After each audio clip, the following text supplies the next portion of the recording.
అన్నాడు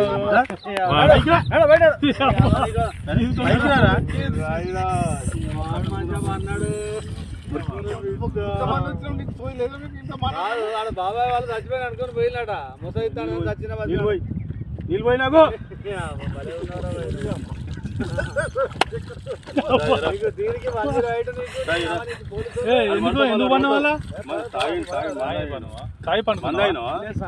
ఎందుకు అనుకున్న వాళ్ళ ఈ చల్లదనానికి ఎండకు చేయలేక కన్నీకి ఓడిపోయి వచ్చిన గెలవలేక ఏం చేసావు 10 రోజుల నుంచి గణేట్ చేత నాతో గట్టించి నా కష్టం దోచుకొని గణేట్ రాయ్ నాకు అంటే డబ్బులు ఇచ్చారు కానీ శ్రమ